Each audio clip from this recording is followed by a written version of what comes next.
Friends, ఇప్పుడు నేను చెప్పబోయే స్టోరీ నిజ జీవితంలోని స్టోరీ. ఈ స్టోరీని యువత వినొచ్చు లేదా తల్లిదండ్రులు వినొచ్చు. దయచేసి మీ అమూల్యమైన అభిప్రాయాన్ని కామెంట్స్ రూపంలో తెలియచేయండి. ఆ అమ్మాయిది మధ్యతరగతి కుటుంబం. అమ్మా నాన్నల తర్వాత కుటుంబ బాధ్యతలు తనే తీసుకోవాల్సి వచ్చింది. నాన్నకు ఆరోగ్యం సరిగా ఉండదు. అమ్మ ఒక్కటే కష్టపడుతుంటే ఆ బాధ్యతలు తను తీసుకుంది. కుటుంబ ఆర్థిక పరిస్థితులు, తమ్ముడి చదువు దృష్టిలో ఉంచుకొని తను చదవాలనుకున్న చదువు, తన కలలను మధ్యలోనే ఆపేసి ఉద్యోగ వేటలో పడింది. చాలా చోట్ల జాబ్ కోసం ట్రై చేసింది. ఎక్కడా జాబ్ దొరకలేదు. ఫ్రెండ్స్ ఎవరు సాయం చేసేవారు కూడా లేరు. కుటుంబ ఆర్థిక పరిస్థితి రోజు రోజుకు చాలా ఇబ్బందిగా ఉంది. ఏం చేయాలో దిక్కుతోచని స్థితి. ఎవరిని హెల్ప్ అడగాలో కూడా తెలియదు. అటువంటి సమయంలో అనుకోకుండా ఒక వ్యక్తి పరిచయం తన జీవితాన్ని మార్చేసింది. తన పరిస్థితి తెలుసుకొని ఆ వ్యక్తి తెలిసిన చోట జాబ్ ఇప్పించారు. ఒకరికొకరు ఎన్నడూ పరిచయం లేదు, కానీ తక్కువ సమయంలోనే దగ్గరయ్యారు. కారణం ఇద్దరి కుటుంబ పరిస్థితులు ఒక్కటి కావడం.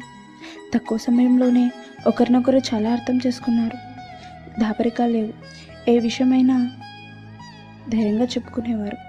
అబ్బాయికి నాన్న లేడు. ఇద్దరక్కలకి పెళ్లి చేశాడు. ఉన్నది చెల్లి, తను అమ్మ.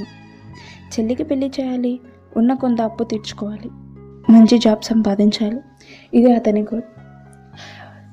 అమ్మాయికేమో తమ్ముని బాగా చదివించుకోవాలి, ఆర్థిక పరిస్థితి మెరుగుపడేలా చూసుకోవాలి, నాన్న ఆరోగ్యం, అమ్మని ఆనందంగా ఉంచాలి. ఇదేమో అమ్మాయి గోల్.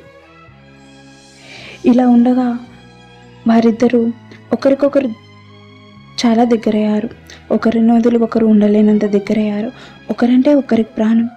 ఒక్కరోజు కూడా మాట్లాడకుండా ఉండలేరు. ఒకరోజు వాళ్ళ మధ్య చాలా పెద్ద గొడవైంది. ఎంత అంటే జీవితంలో ఒకరినొకరు చూసుకోమని, మాట్లాడుకోమని తెగదింపులు చేసుకునేంత. కానీ ఒక్కరోజు కూడా మాట్లాడకుండా ఉండలేకపోయారు. చూడకుండా అస్సలు ఉండలేకపోయారు. అప్పుడు అమ్మాయి అబ్బాయికి కాల్ చేసింది. నేను చాలా మొండిదాన్ని, చాలా అల్లరి. ఏదైనా కావాలంటే పట్టుపట్టి సాధించుకుంటాను.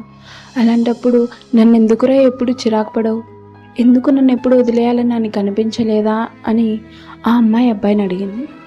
అప్పుడు ఆ అబ్బాయి అన్నాడు, నువ్వు ఇలా ఉంటే మీ నాన్న నిన్ను భరిస్తున్నాడు కదా, మరి నేనెందుకే నిన్ను వదిలేయాలి?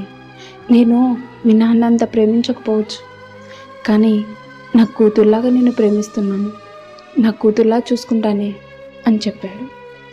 ఆ అబ్బాయి అడిగాడు, నేను తాగుతాను, తిరుగుతాను, కానీ నన్ను ఎందుకురా ఎప్పుడే కానీ కోప్పడవు?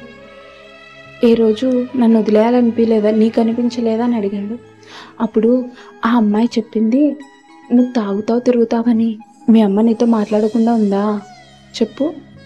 నేను మీ అమ్మ అంతా ప్రేమించకపోవచ్చురా, కానీ నా కొడుకులాగా నిన్ను ప్రేమించాను అని. ఇది ఒకరంటే ఒకరికి ఉన్న అభిప్రాయం. అబ్బాయి ఏ రోజు అమ్మాయితో అసభ్యంగా ప్రవర్తించలేదు. అమ్మాయి ఏ రోజు అతన్ని చులకనగా చూడలేదు. అది కావాలి, ఇది కావాలి అని అడగనూ లేదు. ఈ జంట సినిమాలకు షికార్లు అంటూ తిరగనూ లేదు. చూడచక్కనైన జంట, చూస్తుంటే ఇంకా చూడాలనిపించేది. కానీ వారి కులాలు వేరు. అమ్మాయి ఏమో అగ్రకులం, ఆ అబ్బాయి ఏమో బలహీన కులం. ఇదే వారికి ఉన్న పెద్ద సమస్య. కన్నవాళ్ళని కాదని వాళ్ళ బాధ్యతలను వదిలేసి వారి సుఖం కోసం వారిద్దరూ వెళ్ళిపోయి పెళ్లి చేసుకోలేరు. అలా అని ఒకరినొకరు వదిలి ఉండలేరు. ఏం చేయాలో తెలియక వాళ్ళలో వాళ్ళే నరకం అనుభవిస్తున్నారు. ఫ్రెండ్స్, విన్నారు కదా ఈ లవ్ స్టోరీ. దయచేసి ఆ జెండా ఏం చేయాలో మీ కామెంట్స్ రూపంలో తెలియచేయండి.